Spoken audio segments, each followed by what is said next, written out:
Buenas noches para todos y todas, compañeros, compañeras y profesoras. Soy María de Ugarte y hoy les vengo a hablar sobre el derecho laboral. En la época antigua, la esclavitud era muy común. Los trabajadores estaban sometidos a lo que dijera el amo. El trabajo era solo para esclavos y el que tenía más esclavos era el más poderoso. Eso quería decir que tenía más riqueza. El trabajo era la agricultura, la cerámica, la metalúrgica, la artesanía. Esos eran los campos de trabajo. Luego en la Edad Media no hubo mucho cambio en cuanto al método de trabajo, seguía siendo la agricultura y la artesanía. Se trabajaba sobre la tierra, se consumía la producción agrícola y su comercio se llevaba a cabo desde allí. El cristianismo definió la organización de la sociedad, los valores y costumbres, y se presentaron una serie de cambios sociales, políticos, culturales y religiosos. Luego, para la Edad Moderna, la conquista de nuevos territorios y la división internacional del trabajo provocan un cambio económico, lo que lleva a la llegada de riquezas de las colonias conquistadas, lo que da lugar al comercio internacional y la producción para explotar. En la edad contemporánea, la revolución industrial ocurre durante la Revolución Francesa, lo que provoca un cambio económico y laboral. Se construyen nuevas fábricas, se construyen maquinarias, se produce una gran emigración del campo a las ciudades y los campesinos son expulsados y convertidos en obreros, lo que provoca una disminución de la producción artesanal y agrícola y una expansión de la producción industrial. Los trabajadores ya no producían sus alimentos y ropa, ya debían comprarlo todo en la ciudad con el dinero que recibían por sus salarios. Luego, el trabajo postindustrial, con el nacimiento del derecho del trabajo, surge una adaptación al nuevo mercado de trabajo. El régimen de trabajo en la época precolombina y en la colonia existían las leyes de Indias. Los indios eran libres, aunque eran súbditos de los reyes católicos, según estas leyes. La prestación de servicios se consideraba un arrendamiento, o sea, un contrato, y las personas eran consideradas una cosa. La evolución del trabajo en Venezuela, las reglas desde la colonia, se encuentran en el análisis histórico. Es fascinante ver cómo, a pesar de la distancia, el concepto de justicia pudo generar resultados similares, al menos en parte a lo que se espera en nuestra época, que se integra esta nueva rama jurídica. La ley de los pobres. Este era un sistema de asistencia legal para los más desfavorecidos en los años 1601. Esto recogía principios legales de ayudas para los pobres, pero estaba prohibido fuera de su parroquia natal. En cuanto a los antecedentes coloniales, la ley de Indias era un conjunto de provisiones y leyes que fueron ordenadas por Carlos II el 18 de mayo de 1680, con el objetivo de garantizar las libertades y obligaciones del empleador hacia los indios, así como también las remuneraciones que estos tenían hacia ellos, su horario de trabajo, el cual estaban especificados en esta ley. La ley de Indias tuvo grandes fallas y no se cumplió como se esperaba, pero se quería en ese momento unificar y divulgar las disposiciones dictadas hasta entonces en materias de gobierno, en cuanto a justicia, guerra, hacienda y las penas aplicables a los transgresores. En cuanto a los antecedentes postcoloniales, el primer periodo entre 1830 y el segundo periodo tuvo una gran cantidad en cuanto a provincias, estados y municipalidades de la República que aprobaron códigos, leyes y ordenanzas que generalmente incluían normas de aplicación para el trabajo de jornaleros, artesanos y sirvientes. Luego, para la época de 1917 hasta ahora, comienzan la ley de talleres y establecimientos públicos, que es donde realmente comienzan los antecedentes de la legislación laboral. Con esta ley de talleres y establecimientos públicos de 1917 se puso en marcha la legislación actual del trabajo en el país, por su propósito del trabajo humano, su naturaleza orgánica y su aplicación universal a todos los trabajadores del país. La OTI, la Organización Internacional de Trabajo, es responsable del desarrollo y la supervisión de las normas internacionales de trabajo, que se traducen en convivencia y recomendaciones, con el fin de garantizar un trabajo digno para todos los ciudadanos. Estas normas cubren todos los aspectos del mundo del trabajo y establecen principios básicos y sus derechos. El derecho laboral es el conjunto de normas jurídicas que regulan las relaciones entre el trabajador y el patrón. El derecho laboral, en cuanto a sus características, es de carácter autónomo, es dinámico, es de gran fuerza expansiva, es imperativo, es concreto y actual. En sus denominaciones tenemos que está el derecho social, la legislación social, derecho industrial, legislación industrial y legislación laboral. Estas son las denominaciones que comúnmente se le conocen.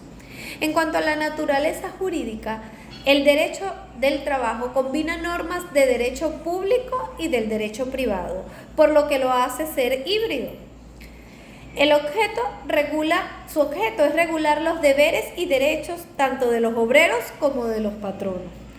La norma, todo lo referente a salarios, horas de trabajo, despidos justificados y no justificados, contratos individuales, sindicatos, huelgas, entre otros. Regulan los conflictos de la relación jurídico-laboral.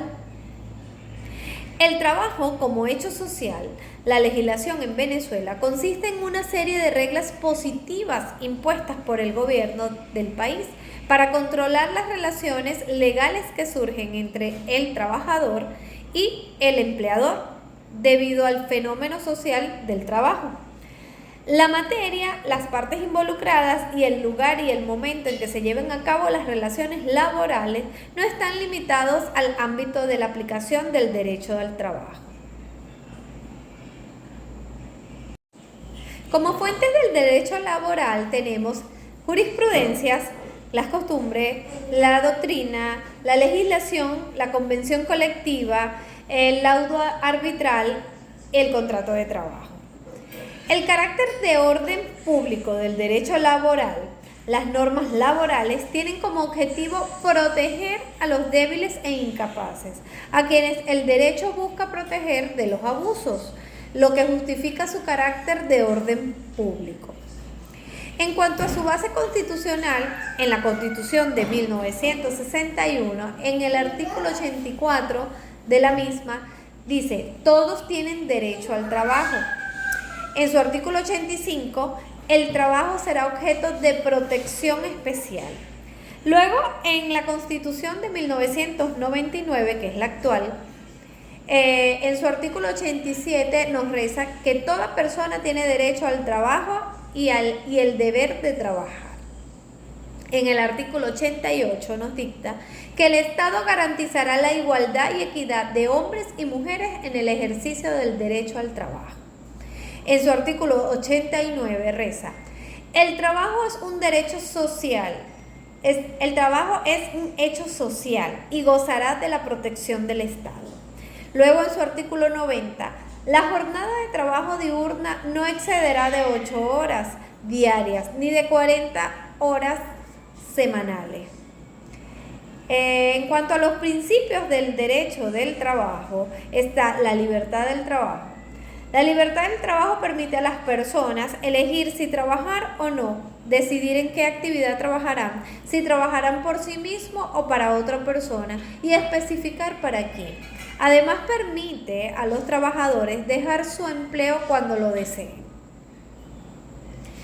En cuanto a las limitaciones, solo en casos en que se cometan infracciones a los derechos de terceros o a los de la empresa, se puede detener el trabajo por orden de la autoridad competente emitida de acuerdo a lo que establece la ley.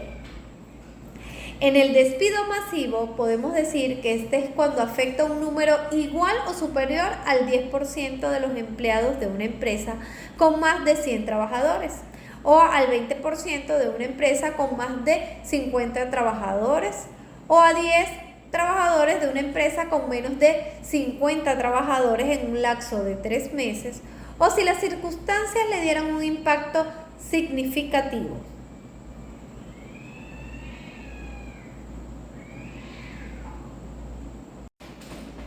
La reducción del personal. En cuanto a esto, el empresario o empleador debe intentar negociar con el sindicato que represente a los trabajadores o en ausencia de este con los trabajadores directamente, de acuerdo a lo que establece el capítulo 3 y título 7 de la ley. En cuanto a la libertad de trabajo, el artículo 3 garantiza que la persona es libre de tener comercio en los centros de trabajo siempre y cuando no cause perjuicio en los intereses de la comunidad. El término centro de trabajo se refiere a los lugares donde se llevan a cabo las actividades de un gran número de trabajadores y que se encuentran fuera de los lugares habituales de la residencia de la mayoría de ellos. En cuanto al artículo 36, este permite el libre tránsito de carreteras o caminos que lleven a los lugares de trabajo, pero que si las vías son propiedad de una persona, el propietario podrá regular su uso con la aprobación de las autoridades competentes. El trabajo como derecho y como deber. Todas las personas tienen el derecho y el deber de trabajar de acuerdo con sus habilidades, aptitudes para obtener un trabajo rentable y productivo que les permita vivir una vida digna y decorosa. La prohibición de discriminación. Esto se prohíbe en cualquier tipo de discriminación, exclusión, preferencia o restricción en el acceso y las condiciones de trabajo debido a la raza, sexo, edad, estado civil, religión, sindicalización, opiniones políticas, orientación sexual, discapacidades u origen social. En cuanto al porcentaje de trabajadores venezolanos, es necesario que el 90%. El orden público en materia laboral es el Poder Ejecutivo Nacional quien tiene el más poder para establecer las leyes laborales y podrá establecer los reglamentos, decretos o resoluciones especiales para limitar su aplicación a una región o actividad específica del país. Los principios de interpretación tenemos el principio de indubio pro operario, que es la duda favorece al trabajador. Es una norma ambigua, lo que significa que no es clara y que puede interpretarse de varias maneras con diferentes alcances. Por lo tanto, el juez debe optar por la interpretación más beneficiosa para el trabajador. Está el principio de la norma más favorable, que si hay dudas razonables sobre la aplicación de dos o más normas, se aplicará la que más beneficie al trabajador. Está el principio de la prescripción de todas las acciones provenientes de la relación del trabajo, que prescribirá al cumplirse un año contado desde la terminación de la prestación de los servicios. La prescripción de las acciones provenientes de accidentes o enfermedades del trabajo prescribirán al cumplirse 5 años contados a partir de la finalización de la relación laboral o de la certificación del origen ocupacional del accidente. Todas las acciones derivadas de la relación laboral serán registradas dentro de un año a partir de la fecha en que se finalizó la prestación de los servicios. Las personas en el derecho laboral son la persona natural que realiza una labor de cualquier clase por cuenta ajena y bajo la dependencia de otra que debe recibir una compensación por su servicio. Las clases de estas son el empleado no dependiente, la persona que vive su vida normal que no depende de uno o más patrones para reemplazar su trabajo. Están los profesionales liberales, que son aquellos que ejecutan actos o negocios jurídicos susceptibles de estimación pecuniaria civiles. Están los miembros de cuerpos armados, que son los que componen las Fuerzas Armadas Nacionales, y los servicios policiales y otros servicios relacionados con la defensa y seguridad del país, así como el mantenimiento del orden público. Están los servidores públicos, que son funcionarios públicos, empleados públicos u otras personas que prestan servicios en relación de dependencias con entidades estatales, independientemente de su fuente de pago. En cuanto a la clasificación de cargos, empleados en la dirección son el que representa el patrono frente a los empleados o terceros en todo o parte de sus funciones y que participa en la toma de decisiones y la dirección de la empresa. Trabajadores de confianza son aquellos cuyo trabajo implica el conocimiento personal de secretos industriales o comerciales del empleador, o su participación en la administración de la empresa o en la supervisión de otros empleados. Está el patrono, que es toda persona que en nombre o por cuenta de éste ejerza funciones jerárquicas de dirección o administración. Está el establecimiento, que es una reunión de personal permanente de medios materiales que generan y trabajan en el mismo lugar con la misma tarea y están bajo la dirección técnica con o sin fines de lucro.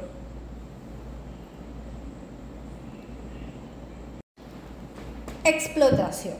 Toda combinación de factores de la producción sin personería jurídica propia ni organización permanente que busque satisfacer necesidades y cuyas operaciones se refiere a un mismo centro de actividad económica. La faena. Faena son todas las actividades que envuelve la prestación del trabajo en cualquiera de sus condiciones. Grupo de empresas. Cuando un grupo de empresas están bajo la misma administración, control y forma una unidad económica permanente sin importar las diferentes personas naturales o jurídicas. El intermediario. Se entiende que esta persona que en nombre propio y en beneficio de otra utiliza los servicios de uno o más trabajadores.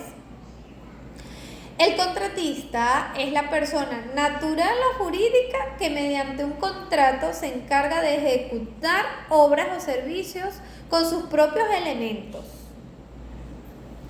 Responsabilidad solidaria con el beneficiario, la obra que participa de la que se considera inherente y se considera que la naturaleza de las actividades a las que se dedica el contratante es similar y se produce como resultado de ella. Presunciones cuando un contratista realiza regularmente obras o servicios para una empresa en un volumen que constituye su mayor fuente de ingresos. Se supone que su actividad es inherente o convexa con las empresas que se benefician de ella. Representante del patrono. Es el que interviene en la toma de decisiones u orientación de la empresa frente a otros empleados o terceros, o puede reemplazar en todo o en parte sus objetivos.